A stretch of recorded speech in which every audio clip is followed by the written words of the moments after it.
not what Pastor Joe probably going to explain to you or ask you the question, do you believe in Jesus and the rest? So it's different meaning. And the turning point was actually in a place called Qumran, where we're going to be on Saturday after you come back from Jordan. And we'll explain the difference and what happened. Generally speaking, what the change took place basically, or happened at the time of by John the Baptist, who was Jewish, who lived in the desert, who lived with a community of people who actually changed this act of dipping yourself in water from ceremonial to religious, more, and actually what he was doing, he said first you do repent, and then baptize yourself, and only then the redemption. And this is not a Jewish ritual.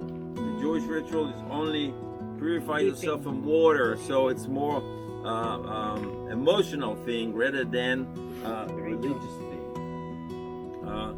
So there is a synagogue not far from here, so people first went here and then they went there. By the way, since the destruction of the temple in Jerusalem some 2,000 years ago, about 40 years after the crucifixion, the temple was destroyed, as Jesus pretty much predicted, preached about.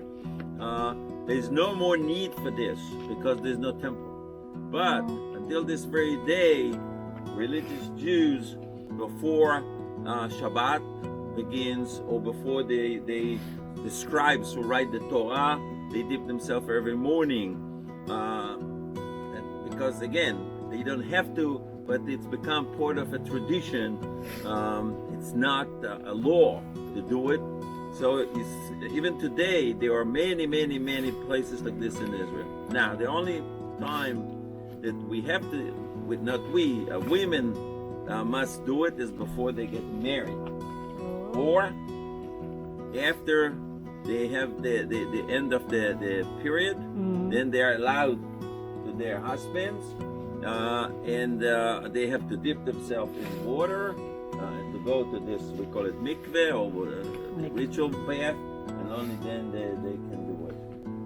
But for men, you don't have to until the rebuild of the temple in Jerusalem, that the Jews pray that this will happen as soon as possible. Each one believes the way it's going to happen. I don't know. But anyway, so it's important to see. Now, the water could not be water from a well. There should be water from a river or rainwater, and according to the Jewish tradition, there's a certain amount of water that had to be the minimum. You had to dip yourself all the way several times, nothing between you and the water, the whole thing. So this is a typical one. You walk one way, you come out the other way, so you don't touch anything impure. And then people would go to the synagogue. Again, it's not a law now, but a lot of people are still actually practicing this. So it's important to understand this and what you're going to experience this afternoon. It started with Judaism, like many other things, but it took a different meaning now. Okay. All right. So let's continue. Because he was so upset with the Jews who actually didn't accept him and didn't agree to build Jerusalem as a city of pagans, and started a war which ended in a big disaster for the Jews.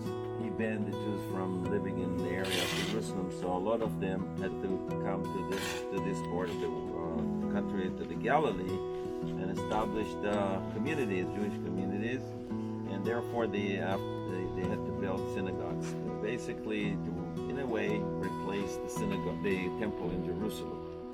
So now the synagogue is different, a little bit different than the synagogue in the time of Christ, because when Jesus was alive, the temple in Jerusalem still existed.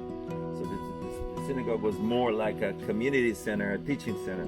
Later on, it took, in a way, the place of the Jerusalem Jerusalem temple without the sacrifices. They wouldn't sacrifice. You can only sacrifice in the temple of Jerusalem. No other place. So there are no sacrifices. So basically, the prayers, in a way, replace it, kind of. Not exactly. So again, there's a group of people in this country who are very religious, and they think that it's about time to take action, to resume the sacrifice. But the Muslims are not extremely happy about it, because the place where the temple was, it's a beautiful Muslim building, which you're going to see when we get to Jerusalem. So you imagine that they're not crazy about the idea, but the Jews are crazy about the idea. So here we have a conflict. So we are influenced by the American culture with these other people.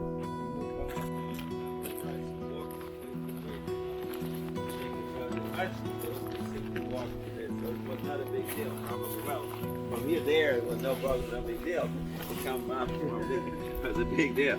But anyway, what's the difference between olive press and a wine press? What's the difference? Anyone? Wine press, you use your feet. Exactly. Why? So that you don't destroy the seed. Crush the seed. Got it. Ooh, well, you killed my day. Because you know that. You can go now, what? You Huh? can go now. No, exactly. Don't ask is the thing. Yeah, because it's So, not and I'm village. happy that you learned this. But so here, you see this again. This is Mansanitas to, ano? community. That's the flag. And the wine goes down here. They take the leftovers.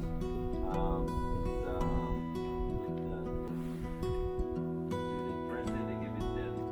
Once there's no more juice, they can give it to the animals. By the way, the color comes from the color of the wine comes from where? You have red wine and white wine, right? Or rosé. Okay. Where it comes from the seeds. So you can make white wine from red grapes. If you don't press it, how do you make rosé? You press it a little bit. If you press it all the way, you get red wine. But usually, it's easier to make white wine from white grapes and red wine from red. But you can play with it. It depends how hard you press it. Oh, beautiful place. So we ready to go and have lunch? Yes.